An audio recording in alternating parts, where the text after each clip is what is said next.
존경하는 국민 여러분, 더불어민주당 전국 소상공인위원장 국회의원 오세희입니다. 저는 오늘 소상공인의 절박한 생존권을 지키기 위한 소상공인 단체 협상권을 두고 국민의힘이 이를 담합 합법화 시장경제 질서에 대한 정면 도전이라고 애곡하고 있는 데 대해 강력히 규탄하고자 이 자리에 섰습니다. 국민의힘에 묻습니다. 거래 조건을 일방적으로 통보받고도 제대로 된 협상 한번 하지 못하는 소상공인의 현실을 정녕 모르십니까? 소상공인 단체 협상권은 아무 때나 행사하는 무소불위의 권리가 아닙니다. 대통령령으로 정하는 요건을 갖춘 소상공인 단체가 상품이나 용역의 거래 조건에 심각한 불공정이 발생했을 때 이를 변경해달라고 요구할 수 있는 최소한의 방어권입니다. 이것이 어떻게 시장 질서를 해치는 담합입니까? 협상 테이블에 앉을 수 있도록 하는 것이 이 법안의 핵심입니다. 협상의 내용과 결과에 개입하자는 것은 아닙니다. 국민의힘은 경제적 약자인 소상공인, 자영업자, 가맹점주들이 지금까지 시장 논리에 따라 대등하게 협상해 왔다고 보십니까? 부당한 거래 조건에서도 제대로 항의도 못하고 일방적 통보만 받아온 현실, 바로 이것이 기울어진 시장이고 강자와 약자의 관계입니다. 소상공인 단체 협상권은 시장 질서를 훼손이 아니라 일방적인 요구를 바로잡고 공정한 거래 질서를 세우자는 정당한 요구입니다.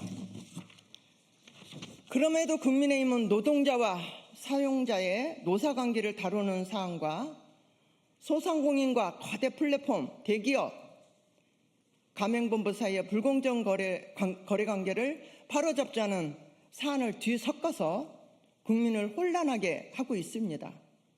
이는 무책임한 정치 공세에 불과합니다. 국민의힘에 요구합니다. 첫째, 소상공인 단체 협상권을 사업자 단합 합법화로 매도하는 악의적 애국을 즉각 중단해 주십시오. 둘째, 거대 플랫폼 대기업, 가맹본부의 불공정 거래 관행으로 고통받는 소상공인의 현실을 외면하지 마십시오. 셋째, 소상공인의 생존권을 정쟁의 도구로 삼지 말고 공정한 거래 질서를 확립을 위한 입법 논의에 책임있게 임하십시오.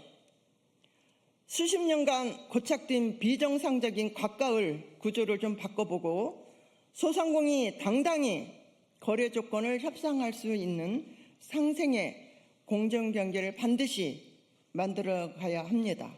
오늘 바쁘신데도 불구하고 기자회견에 참석하신 분들을 소개하겠습니다. 전국 소상공인위원회 고장수 수석 부위원장님 함께 하셨습니다. 전국 소상공인위원회 김영웅 부회장님 함께 하셨습니다. 감사합니다. 전국 소상공인위원회 이상열 부위원장님 함께 하셨습니다. 전국 소상공인위원회 최영참 상임부위원장님 함께 하셨습니다. 전국 소상공인위원회 이상현 부위원장님 함께 하셨습니다. 서울시 소상공인연합회 유덕현 회장님 참석하셨습니다. 감사합니다. 구로구 소상공인연합회 김종득 회장님 참석하셨습니다. 광진구 소상공인연합회 김천호 회장님 참석하셨습니다. 마포구 소상공인연합회 이태진 회장님 참석하셨습니다. 지금부터 참석하신 분들의 기자회견문을 낭독하겠습니다. 감사합니다. 존경하는 국민 여러분, 그리고 전국의 소상공인 자영업자 여러분, 우리는 오늘 소상공인 단체 협상권 보장의 필요성을 국민께 호소하고 소상공인 기본법 개정안이 반드시 입법 취지에 맞게 관철되어야 한다는 뜻을 밝히기 위해 이 자리에 섰습니다. 소상공인 단체 협상권은 특혜가 아닙니다. 불법을 합법화하자는 것도 아닙니다. 거대 플랫폼, 대기업, 가맹본부와의 거래에서 늘 약자의 위치에 놓여 있던 소상공인에게 최소한의 대화와 협상의 기회를 보장하자는 것입니다. 그럼에도 국민의힘은 소상공인 단체 협상권을 담합으로 왜곡하고 소상공인을 마치 시장 질서를 해치는 세력처럼 매도하고 있습니다. 소상공인이 함께 살기 위해 목소리를 내는 것이 어떻게 시장 질서 훼손입니까? 불공정한 거래 조건을 개선해 달라는 요구가 어떻게 범법 행위입니까? 소상공인 단체 협상권은 정쟁의 대상이 아닙니다. 소상공인의 생존권을 지키고 공정한 거래 질서를 세우기 위한 최소한의 제도입니다.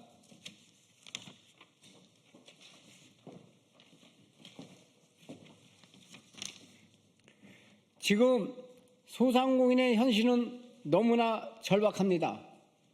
배달앱 수수료와 광고비는 계속 오르고 있지만 개별 음식점은 플랫폼에 제대로 항의조차 하기 어렵습니다. 가맹점주는 가맹본부와 정한 원재료 가격, 필수 물품 광고비, 인테리어 비용을 사실상 일방적으로 받아들여야 합니다.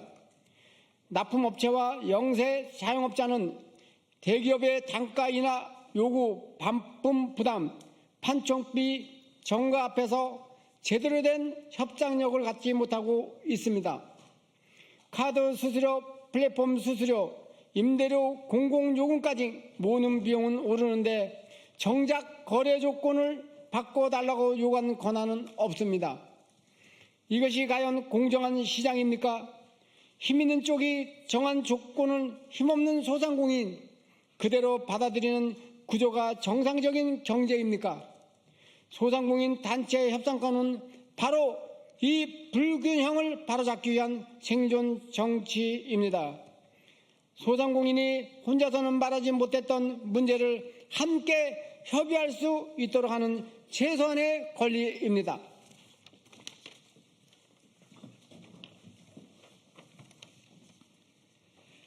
이번 소상공인 기본법 개정안은 소상공인의 현실을 반영한 공정경제 입법입니다. 지금까지 소상공인 단체는 현장의 어려움을 정부나 관계기관에 전달하는 역할에 머물러 왔습니다. 그러나 정작 수수료를 정하고 납품 단가를 정하고 가맹 조건을 정하는 거래 상대방과는 제대로 마주 앉아 협상할 권한이 없었습니다. 이번 개정안은 일정한 요건을 갖춘 소상공인 단체가 대기업, 거대 플랫폼, 가맹본부 등 거래상 우위에 있는 상대방에게 거래 조건 개선을 위한 협상을 요구할 수 있도록 하는 내용입니다. 또한 협상을 요구했다는 이유로 소상공인에게 불이익을 주지 못하도록 하고 협상에 성실히 응하지 않을 경우 정부가 조정할 수 있도록 했습니다. 이 법안의 핵심은 분명합니다. 소상공인에게 무제한적인 권한을 주자는 것이 아니라 거래상 지위의 불균형을 완화하고 최소한의 협상 절차를 마련하고자 하는 것입니다. 따라서 이 개정안은 반드시 원래의 취지대로 관철되어야 합니다.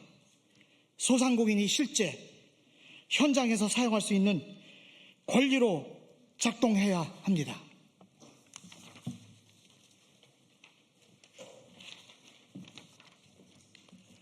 소상공인 단체 협상권은 선언에 그쳐서는 안 됩니다. 법이 만들어지더라도 현장에서 작동하지 않으면 아무 의미가 없습니다. 거래 상대방이 협상 요구를 형식으로만 받아들이거나 단체 활동을 이유로 소상공인에게 불이익을 준다면 이 제도는 소상공인을 보호할 수 없습니다. 그래서 이번 개정안은 단순한 구호가 아니라 실질적인 권리 보장이 되어야 합니다. 소상공인 단체가 거래 조건 개선을 요구할 수 있어야 합니다. 거래 상대방은 성실하게 협상에 임해야 합니다. 협상에 성실히 임하지 않을 경우에는 조정 절차가 실효성 있게 작동해야 합니다.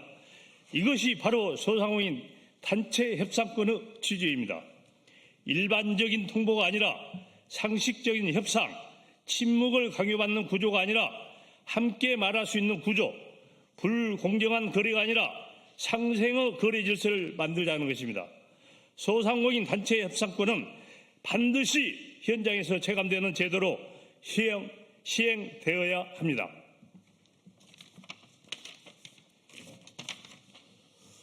국회와 정치권에 강력히 요구합니다.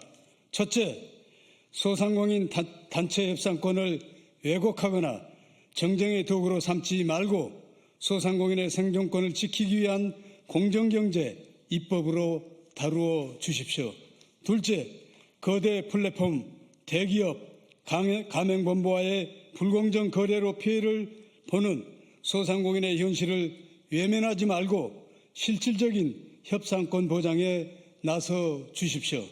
셋째, 소상공인 기본법 개정안이 입법 취지에 맞게 관철되고 현장에서 제대로 시행될 수 있도록 책임 있게 논의해 주십시오.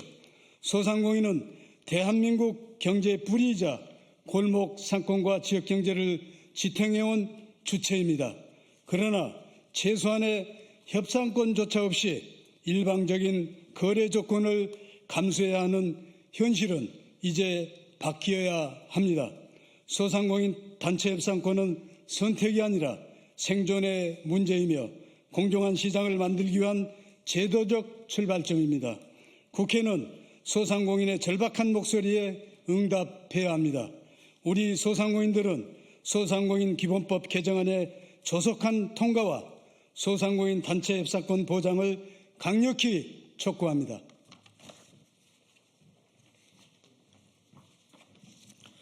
더불어민주당 전국소상공인위원회 이상열 부위원장입니다. 끝으로 한 말씀 드리겠습니다. 어제 6월 22일 국민의힘 최고위원회에서는 조광한 최고위원은 당내 갈등을 비판하며 무책임하고 철없는 정치 자영업자라는 표현을 사용하였습니다. 자영업자는 무책임하고 철없는 존재가 아닙니다. 하루하루 가게 문을 열고 임대료와 인건비, 대출 이자까지 감당하며 골목 상권과 지역 경제를 지켜온 대한민국 경제의 버팀목입니다. 그런데 국민의힘은 소상공인 단체 협상권은 단합으로 왜곡하고 이제는 자영업자라는 이름마저 부정적인 정치 언어로 사용하고 있습니다. 이것을 국민의힘이 소상공인과 자영업자를 바라보는 인식입니까? 민생을 말하는 정당이라면 자영업자를 조롱과 비하의 언어로 소비해서는 안 됩니다. 조광한 최고위원은 해당 표현을 즉각 철회하고 전국 자영업자와 소상공인께 사과하시길 바랍니다. 대한민국 소상공인은 나홀로 사장님이 아닙니다. 우리 경제 실핏줄이자 790만 소상공인의 가족을 먹여 살리는 당당한 경제 주체입니다. 그러나 가장 현실은 참담합니다. 거대 플랫폼 기업과 대기업 일방적인 수수료 인상과 광고 비폭 등 불공정한 거래 조건 앞에서 우리는 그저 을로서 감내해야 했습니다. 뭉쳐서 목소리를 내려 하면 돌아오는 것은 단합이라는 법적 낙인뿐입니다. 우리가 정당 가격을 논의하고자 할 때는 공정거래법에 우리에게 범법자의 굴레를 씌웠습니다. 이제 세계 흐름은 바뀌었습니다. 이미 유럽연합, EU와 주요 선진국들은 디지털 전환 시대의 불공정 거래 문제를 해결하기 위해서 우리와 다른 길을 걷고 있습니다. 플랫폼 종사자와 소상공인 단체가 거래 조건을 주섭할 때 이를 단합으로 보지 않고 안전지대를 법적으로 보장하고 있습니다. 이들은 개별 사업자가 거대 자본과 대등하게 협상할 수 있도록 관리 제도화했습니다. 프랑스와 독일 역시 특정 산업분야의 대표성을 가진 단체가 맺은 협약이 업계 전체 표준이 되는 구조를 통해 소상공인 생존권을 집단적으로 보호하는 강력한 생존 모델을 구축했습니다. 그러나 대한민국 현실은 어떻습니까? 우리법 소상공인 보호와 지원에 관한 법률 29조 2항의 공동행위 일부를 허용하고 있지만 실효성이 없습니다. 플랫폼 기업들은 교섭 요구가 무시하기 일쑤이며 교섭을 하더라도 강제할 방법이 없습니다. 790만 소상공인 생존권은 달린 문제이며 우리는 여전히 선진국이 이미 걷고 있는 공정거래 길 앞에 문턱조차 넘어가지 못합니다. 우리는 정부와 국회에 강력히 요구합니다. 이상입니다.